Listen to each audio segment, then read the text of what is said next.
శంఖం, పుష్పం చెట్లు మీ ఇంట్లో ఉంటే ఏమవుతుందో తెలుసా? అందరికీ నమస్కారం. ఈ వీడియో చూసే ముందు అందరూ కూడా సబ్స్క్రైబ్ చేయండి, లైక్ చేసి చూడండి. మీకు అంతా మంచి జరగాలని కోరుకుంటున్నాను. శంఖం, పుష్పం చెట్టు మనకి ఏ విధంగా ఉపయోగపడుతుంది, వాటి ఫలితాలు ఎంత విశేషంగా ఉంటుంది అనేది ఇప్పుడు తెలుసుకుందాం. శంఖం పుష్పం పుష్పించే మొక్కల్లో ఫ్యాబేసి కుటుంబానికి చెందిన తీగ జాతికి చెందిన మొక్క. వీటిని సంస్కృతంలో గిరికన్నిక అని పిలుస్తారు. విష్ణు క్రాంతన్న మొక్కకు చెందిన హిందీలో అపరాజిత అని అంటారు. వినాయక చవితి రోజు చేసే వరసిద్ధి వినాయకుడి ఏకవంశతి పత్రి పూజ కార్యక్రమంలో ఇది 10వది. ఈ మొక్కలు ఆసియా ఖండానికి చెందినది. తరువాత ప్రపంచం అంతా విస్తరించాయి. ఈ చెట్టు గుబురుగా పెరుగుతుంది. తమిళం, తెలుగు, మలయాళం భాషలలో దీని పేరు శంఖం నుండి వచ్చింది. అయితే ఈ పుష్పం దేవుని పూజకి ఎంత పవిత్రంగా భావిస్తారో అలాగే ఈ పువ్వులు ఆరోగ్యానికి మేలు చేస్తాయి. ఈ పువ్వులు నీలిరంగు, తెలుపు రంగులో ఉంటాయి.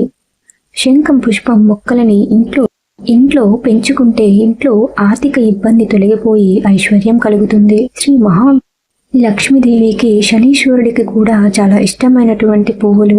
ఎవరైతే శంఖం పూల చెట్టును ఇంట్లో పెంచుకుంటారో వారిపై శ్రీ మహావిష్ణువు, లక్ష్మీదేవి, శనీశ్వరుడు అనుగ్రహం వారిపై ఉంటుందని నమ్మకం. అలాగే శంకు పూల చెట్టు శనీశ్వరుడితో ఉంటుంది కాబట్టి ఆ శనీశ్వరుడి అనుగ్రహం మీకు తప్పకుండా కలుగుతుంది. ఈ పువ్వు నీలి రంగులో ఉంటుంది. ఎవరైతే ఈ చెట్టు ఇంట్లో పెంచుతారో వారు డబ్బు బాగా సంపాదిస్తారు. ఆర్థిక ప్రవాహం అనేది వారి ఇంట్లో ఉంటుంది. సోమవారం రోజు 5 శంఖం పువ్వులను తీసుకొని వాటిని నదిలో లేదా పారే నీటిలో కలిపితే ఆర్థిక ఇబ్బందులు తొలగిపోతాయని చెప్తారు. ఆర్థికంగా ఇబ్బందులు ఉన్నవారు మంగళవారం రోజు హనుమంతుడికి పూజ చేస్తే మీకు ఉన్న ఇబ్బందులన్నీ తొలగిపోతాయి.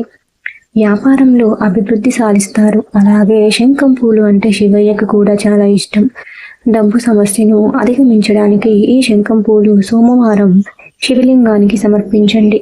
ఇంకా అన్నిటికన్నా ముఖ్యమైనది ఏంటి అంటే శనివారం రోజు శనిదేవుడుకు ఈ పుష్పాలు సమర్పించాలి. ఇలా ఎవరైతే చేస్తారో వారి జాతకంలో ఉన్న శని స్థానాన్ని బలపరుస్తుంది. శనిదేవుడు మీకు ఉత్తమ ఫలితాలను ఇస్తాడు. మీకు డబ్బు లోటు ఉండదు. ఇంకా మీకు ఉద్యోగం సమస్యలు ఏమైనా ఉంటే ఈ శంఖం పూలతో పూజ చేయండి. శ్రీ మహావిష్ణువు మీకు సమస్యలన్నీ తొలగిస్తాడు. ప్రమోషన్ సమస్యలైనా, ఉద్యోగం రాకపోయినా అన్నిటికీ ఒక్కటే పరిష్కారం. శంకు పూలతో శ్రీ మహావిష్ణువుని పూజించడం దేవతలకు ఎంతో ప్రీతిపాత్రమైనవి. ఈ శంకు పూలతో ఆధ్యాత్మిక పరంగా కూడా, ఆరోగ్యంగా కూడా పుష్పాలు ఎనలేని సహాయాన్ని మనకి అందిస్తూ ఉంటాయి. అయితే ఇంటికి ఒకటి ఉండాలి అని చెబుతూ ఉంటారు. శంకు పూలని కొన్ని రోజుల క్రితం అందంగా పెంచుకునే మొక్కలుగానే మనకు తెలుసు. అయితే ఈ మధ్య ఆరోగ్యాన్ని కూడా అందిస్తుందని చెబుతున్నారు. ఈ మొక్కను మన దేశంలో పూర్వకాలంలో ఆయుర్వేద వంటి వాటిల్లో ఎక్కువగా ఉపయోగించేవారు. మళ్ళీ ఇప్పుడు అనేక పరిశోధన అనంతరం మళ్ళీ ఆరోగ్యానికి శంఖ పుష్పం ఉపయోగపడుతుంది అంటున్నారు.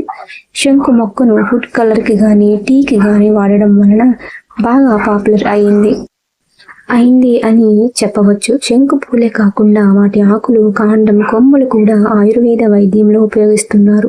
శంకు పువ్వులు, ఆకులు, వేర్లతో చేసిన పొడి వల్ల జ్ఞాపక శక్తి బాగా పెరుగుతుంది.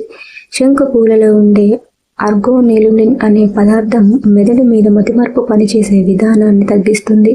స్ఫురణ శక్తిని పెంచే ఒకే ఒక్క మూలిక శంకు పుష్పాన్ని ఆయుర్వేదంలో బాగా నమ్ముతారు. ఇప్పుడున్న కాలంలో నిద్రలేమి సమస్యల వల్ల అందరూ చాలా బాగా ఇబ్బంది పడుతున్నారు. ఈ నిద్రలేమి, డిప్రెషన్ వంటి సమస్యలకు ఈ శంకు పూల టీ బాగా ఉపయోగపడుతుంది. ఆమ్లం తొలగించే యాంటీ ఆక్సిడెంట్లు బాగా పనిచేస్తాయి. చర్మాన్ని క్లీన్గా ఉంచేలా పనిచేస్తాయి. శ్వాస సంబంధిత రోగాలను నయం చేస్తుంది. ఎవరికైనా దెబ్బలు తగిలి వాపు వచ్చిన ఈ సమయంలో ఈ నీలపు శంకు చెట్లను ఆకును పసుపు కలిపి రుబ్బి ఆ వాపుపై పెట్టి కట్టు కడితే వాపు తగ్గుతుంది. దీనిని చాలా శతాబ్దాలుగా ఆయుర్వేదంలో చాలా రోగాలైన చికిత్సలో ఉపయోగిస్తున్నారు. దీనిని వేరు విరేచనకారి, మూత్రం సాఫీగా రావడానికి ఉపయోగపడుతుంది. శంఖం పూలలో ఉండే ప్రోయంతో సైనిడిన్ అనే యాక్సిడెంట్ నరాలలో కంటి సరఫరా బాగా జరిగేలా చేసి రెటీనా దెబ్బతినకుండా కాపాడడమే కాకుండా గ్లకోమా వంటి శ్వాసకోశ వంటి సమస్యలు రాకుండా చేస్తుంది. చర్మంలో కొల్లాజన్ పెరిగి చర్మం ముడతలు రాకుండా చేస్తుంది. ఈ పువ్వు మధుమేహం రోగాలకు కూడా బాగా పనిచేస్తుంది. రక్తంలో చక్కెర స్థాయిలను నియంత్రణలో ఉండేలాగా చేస్తుంది. ఈ పువ్వుల కషాయాన్ని తాగితే నెలసరి సమస్యలు కూడా తగ్గుతాయి. వేలతో చేసిన మందులు పూర్వం ఇచ్చేవారు. సోరియాసిస్ అనే చర్మ వ్యాధులకు తగ్గించే సమస్య కూడా ఈ మొక్కకు ఉంది. ఈ మొక్కకు కలిగే మరికొన్ని ప్రయోజనాలు చూద్దాము. వారంలో 2 సార్లు శంకు పువ్వులను మరిగించి కషాయం తాగితే శరీరంలో టాక్సిన్స్ తొలగిపోయి జీర్ణ వ్యవస్థ మెరుగుపడుతుంది. మలబద్ధకం, వికారం, వాంతులు వంటి సమస్యలు తగ్గుతాయి. మహిళలకు గర్భ సంబంధిత సమస్యలు నయం చేయడంలో శంకు పువ్వులు బాగా ఉపయోగపడతాయి. నెలసరి సమస్యలు, సంతానం లేమి, యూరిన్ వంటి ఇన్ఫెక్షన్లు ఉంటే శంకు పువ్వులను ఎండబెట్టి పొడి చేసి తీసుకోవడం వలన మంచి ఫలితాలు ఉంటాయి. ఈ మొక్క పువ్వులతో తయారు చేసిన టీ తాగడం వలన జలుబు, దగ్గు వంటి ఇన్ఫెక్షన్లు తగ్గుతాయి. అలాంటి ఇన్ఫెక్షన్లు దరిచేరకుండా కాపాడతాయి. ఈ పూలను నోటిలో వేసుకుని నమిలి తినొచ్చు, లేదా వీటిని నీటిలో వేసుకుని మరిగించి తాగడం వలన మన శరీరంలో ఉన్న మలినాలను బయటకు పంపించి శరీరం లోపల క్లీన్ ఉండేలా చేస్తుంది. కాబట్టి శంకు పువ్వులు మనకి చాలా ఆరోగ్యాన్ని ఇస్తుందని చెప్పవచ్చు.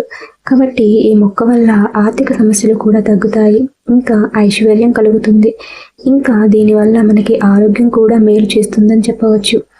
ఇన్ని లాభాలు ఉన్న ఈ శంకు పూల మొక్కను ఇంట్లో పెంచుకోవడం వల్ల చాలా మంచిది. కాబట్టి ఎవరైనా ఈ మొక్కను తెచ్చి ఇంట్లో పెంచుకోండి. మీకు ఆర్థిక ఇబ్బందులు అనేవి కూడా తొలగిపోయి మీరు ఐశ్వర్యవంతులు అవుతారు. ఇంకా ఏంటంటే ఈ మొక్క ఆరోగ్యాన్ని కూడా ఇస్తుంది. కాబట్టి తప్పనిసరిగా ఇంటికి ఒకరు ఈ మొక్క అనేది పెంచుకోండి.